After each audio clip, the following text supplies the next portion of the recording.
So if you ask Bob Chapek, the CEO of Disney, how's business? He would say it's booming. In fact, this just came out today, June 16th, 2022. Bob Chapek says business is booming. Things are great. Things are awesome. Disney has never been better. Everything is rising.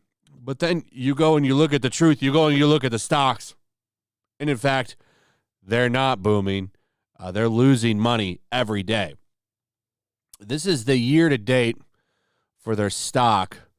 And June 18th, 2021, they were sitting at $174.66.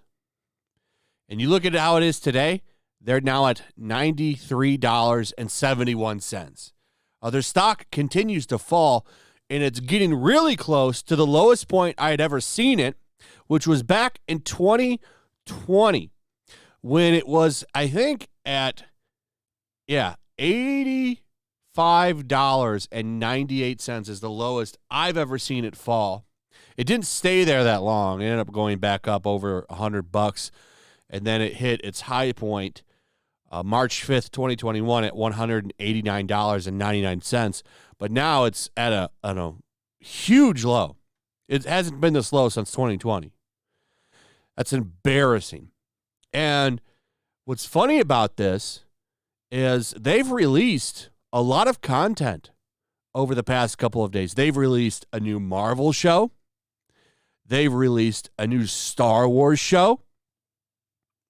And things are still bad for the company. That's big content. That's the biggest content that they own, entertainment-wise. I mean, what is bigger? Star Wars and Marvel? Like, what's bigger than that? That's their biggest franchises. And not even that can help the company. It really makes you wonder how those are performing. But yeah, business is booming. I doubt it. Because if business was booming, you wouldn't be sitting at $93 a share right now. That's pathetic. Now, to be fair, this is fluctuating back and forth. It'll probably end up being about 94 when things close for the day, but this is embarrassing. And just people just aren't tuning in anymore. Look at this. This was surprising. So the newest episode of Miss Marvel dropped on Disney Plus the other day. It didn't trend at all. To give you like a comparison, Batwoman, which is a garbage show, it finally got canceled, would trend every episode. Like every time they released a new episode and like the day beforehand, like all day it would trend. And that show had barely anybody watching. Like an average of 300,000 people watched that pile of garbage show. And it would trend all day. This show is not trending at all, which really makes me wonder how many people are watching it. If you're watching the show and you like it, that's great. It's just, this ain't for me. This ain't a show that I just feel like I don't need to watch this show. So I've skipped it. I'm not going to review it. Not going to watch it. If you enjoy it, that's great. But no one's tuning in for it. That's embarrassing. You have a new Marvel show and it doesn't trend at all. That's really bad for the branding of this show. Let's see how She-Hulk's going to do. That's their next big show. How's She-Hulk going to do? According to the writer or the director of the show, I believe, or series star Ginger Gonzaga or Tatiana Maslany. I'm not sure who is the star here, but Bleeding Cool is saying that it's being reported by Gonzaga that the upcoming She-Hulk's the upcoming She-Hulk show mixes smart satire with cool feminist commentary. So it was very fun to work with her and be in She-Hulk and be in the Marvelverse. And you know, Mark Ruffalo is in the show. We have Smart Hulk on the show. It is just so fun and silly. Jessica Gao, our writer, made such a smart satire with a lot of really cool feminist commentary. So it's exciting. Wow, I'm sure that's going to really drive people into the Disney Plus subscription service. There's more, by the way. More embarrassment for Disney.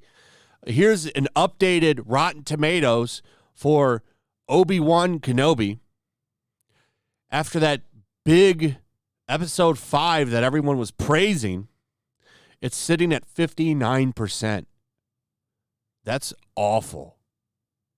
Awful. A lot of people just not digging this show. I find it funny that the coverage out there is so positive and nobody's talking about how like divisive the show is. This show reminds me a lot of The Last Jedi when it comes to the fan base. It really does. And whenever I don't know. Star Wars is in a really bad place. 59%. And this is after that big episode just dropped. And maybe it's because they have a bunch of clowns working for them. I'll put this video in the description if you want to watch it. This is really telling. So I saw this clip. As like I said, I haven't watched the show, but I do watch reviews and I watch the media reception. And I saw that picture of old Hayden Christensen looking really old. And that's nothing against, we all get old, right? We all get old. But here's the thing, like they did not even bother to de-age him. So this guy does deep fake in his basement. It is more talented than the people that work at the people that work at Lucasfilm right now. Look at this. So here he is, like this is supposed to be him during the time of Return or Attack of the Clones. And you have him looking very, very old there. He's supposed to be like 18 years old during that movie. It's like you didn't even bother to de-age him. What's going on here? Why didn't you de-age him? It's not that hard to do. And it would have worked out really well. Because the idea of the scene is really cool, I think, to bring back Hayden Christensen and have them do a little moment with Ewan McGregor. Ewan McGregor looked fine in the scene, but Hayden Christensen is not 18 years old. So this guy deep-faked it and did a better job than the people that are working on the show right now at a billion-dollar company. And it even says in this is the first time this guy had even ever used deep fake de-aging for faces. And he's more talented, or she is more talented than the people that work at Lucasfilm right now. And you wonder why these franchises are going in the toilet and Disney stock is sitting at $93 a share. Anyway, they need to figure this out. It's pretty embarrassing that some guy, Outlaw Video Production here, embarrasses people at Lucasfilm right now, doing a better job than them. Anyway, that's pretty much it. Let me know what you guys think. Also, if you would, please like, subscribe, share the video. Make sure you're still subscribed. Hit that notification bell. And I'll see you guys on the next one.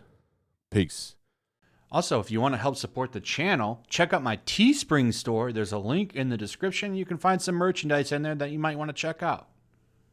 Also, make sure to follow me over on Twitch. I do watch parties, play video games over there. They're always fun. Follow me over there and come hang out. Also, make sure you subscribe to YellowFlash, my other channel. There's a link to that in the description as well. I do a lot of live streams over there that I don't do on this channel. They're usually smaller and a little bit more personal. So make sure you follow me over there and sign up.